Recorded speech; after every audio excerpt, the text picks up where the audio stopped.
Blessed Sunday to all. Welcome once again to our series, Understanding the Old Testament. We're still on era number 2, the fall, ang pagkahulog. Today we shall look at the 9th event, entitled Seth and His Descendants. Ang key idea natin ay ito: Abel's life ended tragically when Cain, his brother, murdered him. But God gave Adam and Eve a replacement son, Seth, who would become the ancestor of some great godly men. Ang key passage natin, makikita natin sa Genesis chapter 4, 25 and 26. And Adam knew his wife again, and she bore a son and called his name Seth. For she said, God has appointed for me another offspring instead of Abel, for Cain killed him. To Seth also a son was born, and he called his name Enosh. At that time people began to call upon the name of the Lord.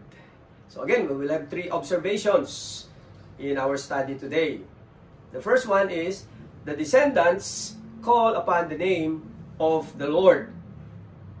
So when another son was born to Adam and Eve, she named him Seth.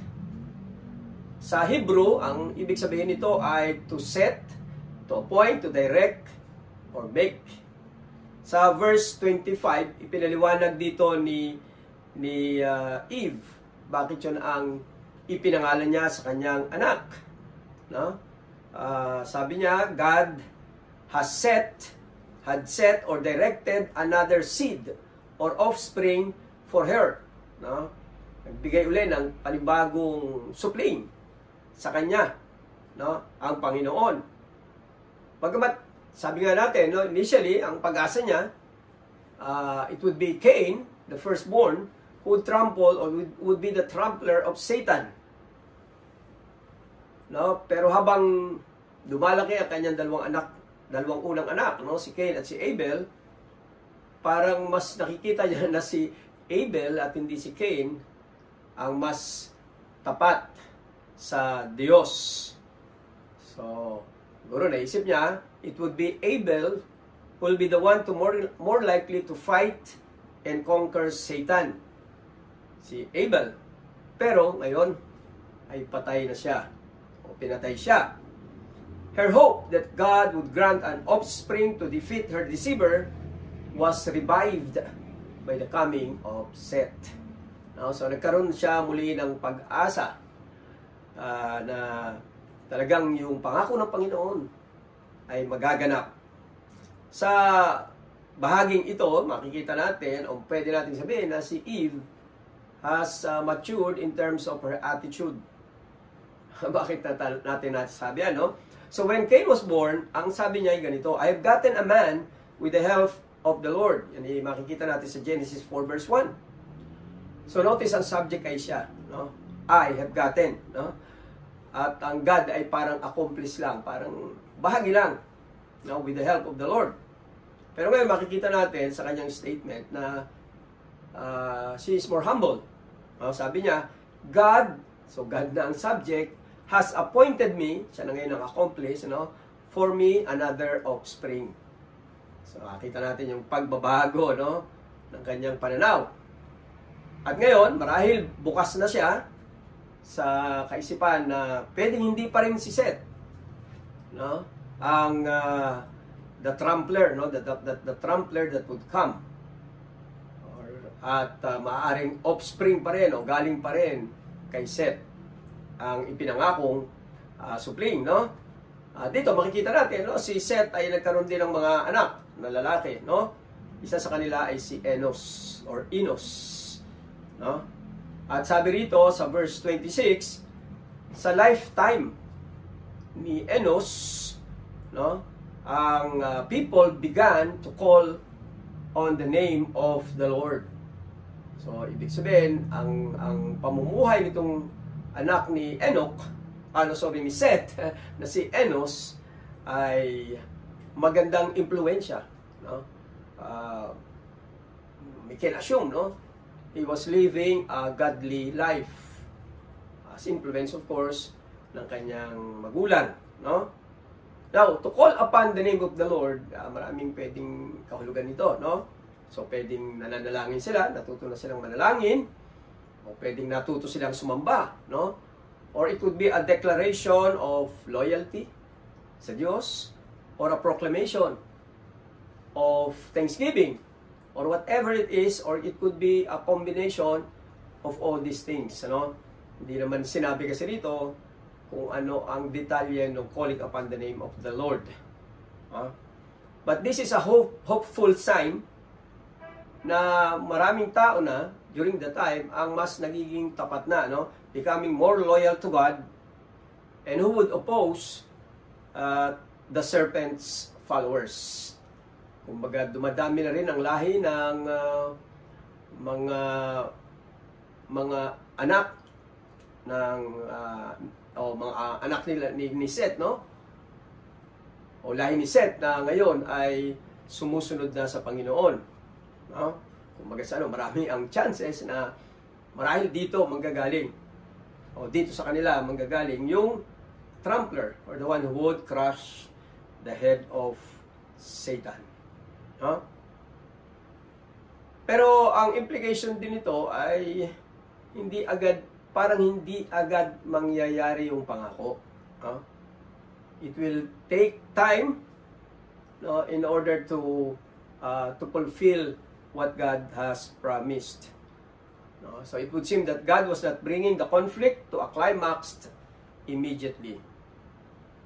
May mga Bible critics na sabi nila ito ay isang myth o isang alamat o katang-isip lamang. No, itong kwentong ito. At ito'y pinagdebatihan, no? It was debated for a couple of centuries. Tagal din, no? But these genealogies were written to indicate that these people and events were anchored in real history. Yun ang purpose ng genealogy dito, no? Na ipapakita na talaga may mga tao. Ganito ang mga pangalan na nag-exist, no? At hindi sila katang-isip lamang. So yun ang makikita natin. And letter B, an overview of the descendants of Adam through Seth. An overview of the descendants of Adam through Seth. The line of descendants from an ancestor is called genealogy. Genealogy. Medyo nahirapan tayo mag-pronounce nito. Genealogy. Or common term nito sa panahon natin ngayon ay family line or family tree. Yan yung medyo mas common sa ating pandinig. In the Bible, the value of genealogy is to establish the lineage of key figures in the Bible. Yan, no? To establish the lineage, no, of key figures in the Bible. Yung koneksyon ng mga lahi ng mga tao sa Biblia, lalo na yung tinatawag na natin mga key figures in the Bible. Sa Genesis chapter 4, hindi kasama sa ating binasa, we will see a short genealogy of Cain. Tanda natin ngayon parang may dalawa na, no? May dalawang lahi, no? From Cain, at yung isa ay kay Seth, no? At dito sa lahi ni Cain, makikita natin ito, nagsimula ito kay Adam. At after that, ay merong 5 generations after him. After Cain, no? So, makikita natin yan sa Genesis chapter 4, 17 at saka 18. Sabi dyan, no? Cain knew his wife. Pansinin yung salitang knew, no? It's not just knowledge, no? It's something intimate. Cain knew his wife, and she conceived and bore Enoch.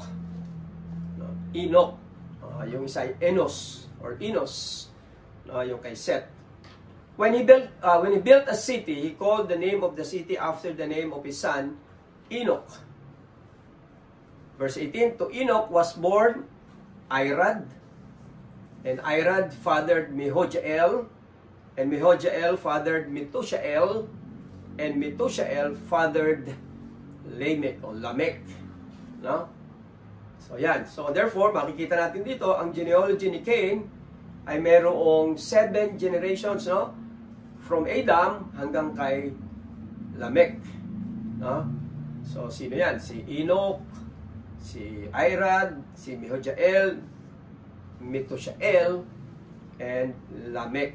No? So, ayan yung mga generations sa linya o sa lahi ni Cain.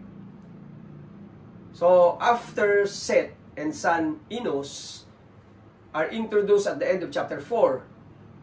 At yan yung key passage na binasa natin kanina, yung verses 25-26. Sa buong chapter 5 naman, yung sumunod na chapter, ay makikita natin naman doon ang genealogy naman from Adam through Seth. So, ito naman yung lahi ni Seth, no? Na siyempre, pareho naman si Cain at si Seth na nanggaling kay Adam, no? At sinamarize ko na sa isang table para madali lang nating makita, no? So, ayan, nandiyan ang table sa inyong screen, no? So, si Adam, generation 1. At dito sa genealogy na to ay may common expression na ginamit, no? Na nagpapakita kung kailan sila namatay, nung age sila namatay, no? So, si Adam, namatay siya at the age of 930, no? Haba ng buhay, no? Nung panahon pa na yun. Si Seth ay second generation, namatay nung 912 years old siya. Si Enos, 905. And then fourth generation, Canaan, 910. Mahalalel, 895 years old, nung siya mamatay. Then Enoch, Jared, 962 years old, nung siya mamatay. And then Enoch, number 7, pang-pito, sabi doon, he did not die. Hindi siya namatay. So maya, tingnan natin yon. And then after that is Methuselah, 969. At sabi nga nila, itong si Methuselah ang recorded na oldest man who lived. 969. Okay? And then number 9, si Lamech. No? So may Lamech din dito, no? Namatay siya 777. Ang ganda ng number, no? 777. And then pang-10 or the 10th generation ay si Noah. At alam natin sa ating pag-aaral, malaking papel ang gagampanan niya, no? Namatay siya 950 years old. And then after that, makikita natin na binanggit, no? Yung tatlong anak niyang lalaki. Si Shem, si Ham, at si Japheth. So yan yung genealogy na makikita natin sa chapter 5. No? Ito yung kay Adam through Seth. 10 generations, kung titingnan natin, yung si Shem, Ham, Japheth ay pang 11th generation. May dalawang uri ng genealogies ang makikita natin dito sa Genesis, no? Yung una, tinatawag na vertical or linear. Parang diretso lang, no? So, a vertical genealogy records a series of ancestors from early to late in essentially a straight line from father to son, son to grandson, and so on from first to last. Dire-diretso lang, no? So, isang anak lang ang binabanggit, yung panganay. Hanggang sa dulo. No, kagaya na nakita natin dito sa chapter 4 and chapter 5. At itong table natin, no, linear ang tawag dyan, or vertical. Okay? Yung isa naman ay horizontal or branched type of genealogy. So, a horizontal genealogy records father and sons. No? So, may branch, no? Kagaya yung nakita natin kay Noah, no? Shem, Ham, Japheth. So, hindi lang isang anak ang binabanggit dito. And is branch out to include brothers, even cousins, and distant cousins. Yun, no? At makikita natin dito, sa example nito ay sa Genesis chapter 10. At tingnan natin, no? A portion of this, sa Genesis 10, 2-5. Sabi dito, the sons of Japheth. So, ito yung nakita natin, identify natin dito sa nauna, no? Meron siyang anak, si Gomer, si Magog or Magog, Madai, Javan, Tubal, Meshech, and Tiras. And then, the sons of Gomer. No? So second generation naman, si Askenaz, Ripa, Togarma. And then, the sons of Javan. Okay? Si Elisha, Tarshish, Kittim, and Dodanim. Now, from this, the coastland peoples spread in their lands, each with his own language, by their clans in their nations. No? So, ayan yung example ng horizontal or branched genealogy. Now, may mga purpose ang mga genealogies, no? O yung paglilista ng mga lahi. No? The purpose of the genealogy of Adam through Cain in Genesis chapter 4 is probably to show how violence developed in Cain's family that rejected God.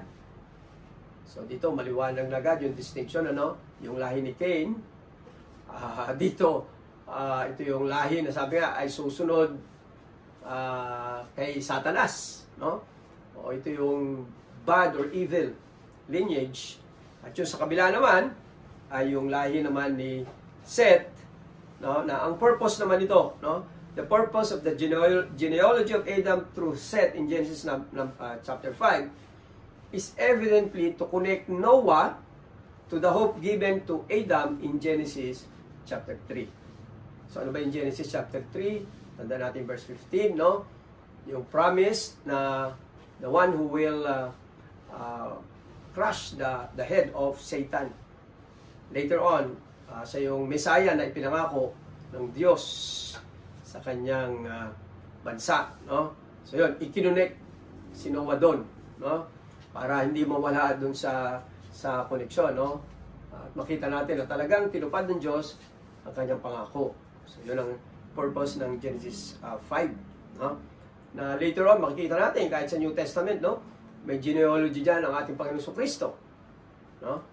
One from Adam and one from Abraham and David. So later on na yun, malayo pa tayo sa ating pag-aaral sa New Testament. No? Now, maliwanag ang mensahe nitong mga pinag-uusapan natin na ito, no? That sin brought judgment. Ang bunga ng kasalanan ay kamatayan. Yan ang makikita natin dito, no? Kaya talagang namatay. Mahaba ang buhay, pero eventually namatay. But, ito yung maganda rito, no? But in the midst of judgment, makikita pa rin natin ang grace ni God. Saan natin nakita ang grace ni God dito, no? Yung the seventh man in the genealogy through Seth, si Enoch, did not die. Did not die. Sabi sa Genesis 5:22 and 24, Enoch walked with God after he fathered Methuselah 300 years and had other sons and daughters. So marami pa rin siyang mga naging anak, hindi lang si Methuselah, no? Thus all the days of Enoch were 365 years. Expectedly, no, kung titingnan natin yung pattern, no, ang kasunod nito ay anong edad siya namatay. But to our surprise, sa verse 24, ito ang sabi, Enoch walked with God and he was not, referring to, he did not experience what the other persons in the lineage experienced, which is death. He was not, he did not die, for God took him. No? So, nagbibigay sa atin ng idea ng rapture. Diba? Hindi namatay at kinuha ng Diyos. So among all the death reports, here is a man who never died. Though, he did not remain on earth forever. Hindi siya namatay, pero hindi naman siya nanatili sa mundo, sa lupa.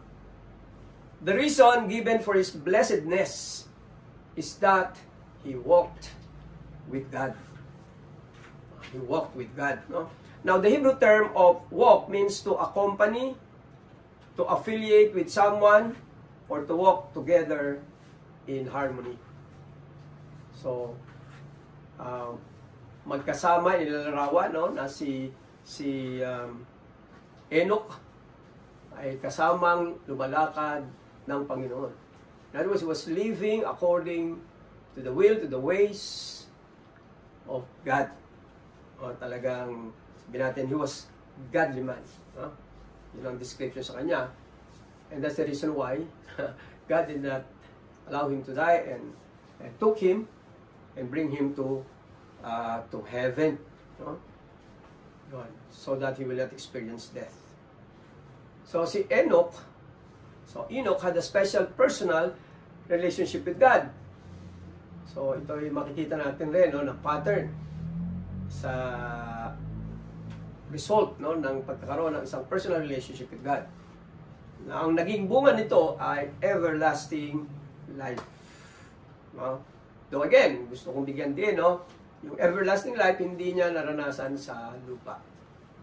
No? Na pwedeng maranasan ni Adan at saka ni Eva, di ba? Kung nakain nila yung fruit the tree of the fruit of life. Kaya lang hindi naman alam natin na magiging magandang effect doon para sa kanila. No? Pero dito na ipakita ng Biblia sa simula pa lamang that immortality is still possible. Hindi nga lamang dito sa lupa.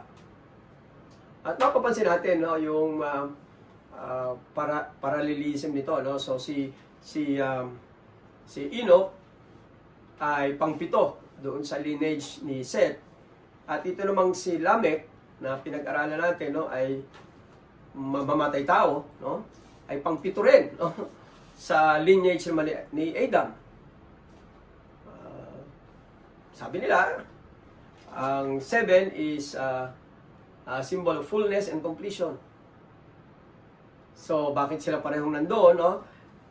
Ito yung paliwanag ng iba, no? The symbolism in this man shows the vast differences and outcomes between rejecting God and calling on God.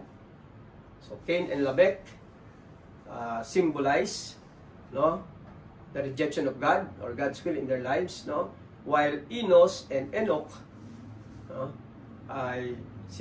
is a symbol of obeying or the call of God. So, anong makikita natin dito? Napakagandang contrast, no? Stubbornly rejecting God climaxes in violence. Yun ang bunga.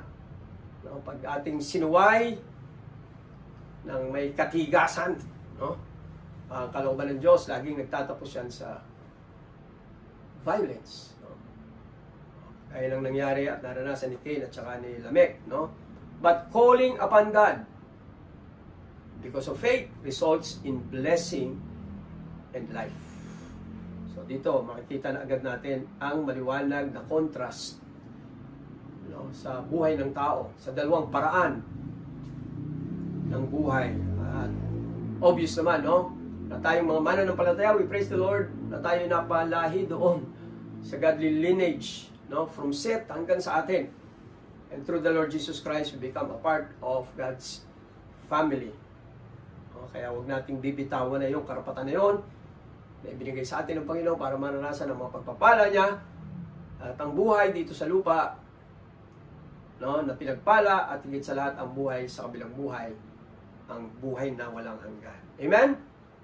Pangatlong observation, grace appears a second time at the end of the genealogy. No, pag binasa natin yung Genesis chapter 5, itong makikita natin, no, doon sa huling part sa verses 28 at saka 29. When Lamech had lived 182 years, he fathered a son and called his name Noah. So si Lamech dito ay hindi yung sa lineage ni Cain, no? Ito ay sa lineage ni Seth. At tinawag niya ang kanyang anak na si Noah. At ito ang kanyang sinabi, no? Bakit Noah ang kanyang ipinangalan? Sabi niya rito, out of the ground that the Lord has cursed this one, out of the ground that the Lord has cursed. Okay, balik tayo sa Genesis chapter 3. This one, si Noah, shall bring us relief from our work and from the painful toil of our hands. Itong anak ko na ito, ang magbibigay sa atin ng ginhawa sa ating pagtatrabaho at sa mahirap, na pagtatrabaho ng ating mga kamay. Okay? So the passage reveals the purpose for linking the first and last members of the linear list. That is, the first is Adam, and itong genealogy na to, ang last will be Noah. So nandun yung connection, no? When his father, Lamech, named him, he made a play on words, no? Kagaya nga ng sinabi natin, yung sinabi niya, kung bakit yun ang pangalang ibinigay niya, out of the ground the Lord has cursed, this one shall bring us relief from our work and from the painful toil of our hands. The name Noah means rest. O pamamahinga. So Lamech related to bring relief or comfort. Parang sinasabi niya itong kanyang anak na to. Lamech was clearly referring back to the events of at the end of Genesis chapter 3 when the ground was cursed by God. At doon naging mahirap ang pagtatanim para kay Adam at syempre sa mga sumunod niyang lahi. Now, Lamech had hope na itong anak niya na ito in some way would bring relief from humankind toil and mankind would have some rest. So parang yan ang kanyang pag-asa sa pamamagitan ng kanyang anak. Pero sa totoo lang, Noah would not change anything about human labor. Nagtuloy pa rin yung paghihirap ng tao sa pagbungkal, pagtatanim sa lupa. Pero ang mahalaga rito, nagbigay si Lamech ng pag-asa na ang pangako ng Panginoon na biyaya mula sa supling ng babae na dudurog sa ulo ni Satanas ay buhay pa rin. So yun yung doon, buhay pa rin ang pag-asa. So, makikita natin doon sa Genesis chapter 5, kagaya ng table na pinakita ko sa inyo, makikita natin from linear genealogy doon sa dulo, nagkaroon ng horizontal or branch genealogy. So, si Noah, pinakita doon, may 3 anak. Basahin natin sa Genesis 5:32. After Noah was 500 years old, Noah fathered Shem, Ham, and Japheth. So, naging horizontal ang lineage.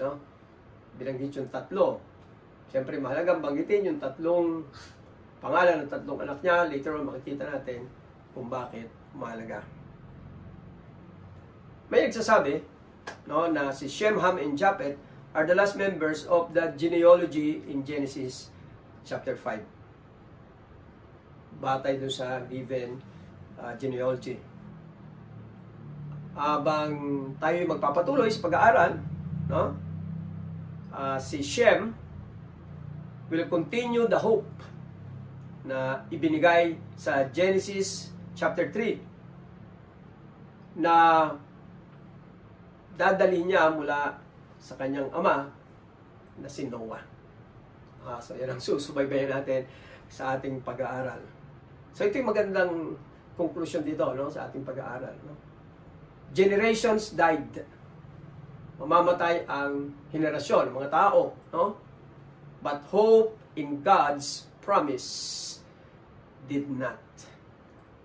Namatay yung mga tao na inaasahan, pero yung pangako ng Diyos ay hindi namatay. Magpapatuloy ito. At alam natin sa ating panahon na ganap ito sa pamamagitan ng ating Panginoong Hesukristo. Nakakamangha talaga ang Biblia. Ang pagkilos ng Diyos, ang salita ng Diyos. So let's continue to read the Bible, understand God's will and ways, and continue to trust God's promises. Marami pang pangako ang Diyos na hindi nagaganap. So exciting, Lalo na in the event ng mga nangyayari ngayon,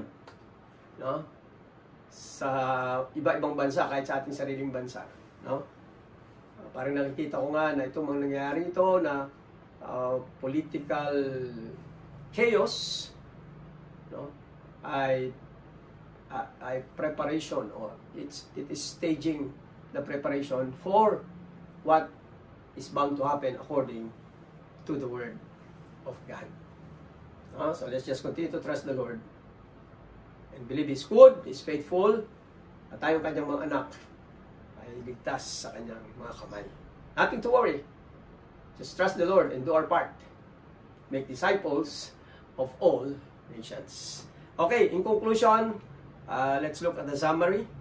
Number 1, Seth's name means substitute. An appropriate name for the son the Lord gave to replace Cain. Cain ang sinabi dito, although siyempre doon siya sa linya ni Abel, no? Dahil literally parang nawala na rin si Cain, no? Dahil siya ay naging wanderer. So nawalan sila ng anak, namatay si Abel, si Cain ay naging wanderer, lumayo, so wala silang anak. Ngayon binigyan sila ng isang anak, replacement, substitute na si Seth, no? Number 2, among the descendants of Seth were some men who are identified in the Bible as God-fearing men, such as Enos, Enoch, and Noah.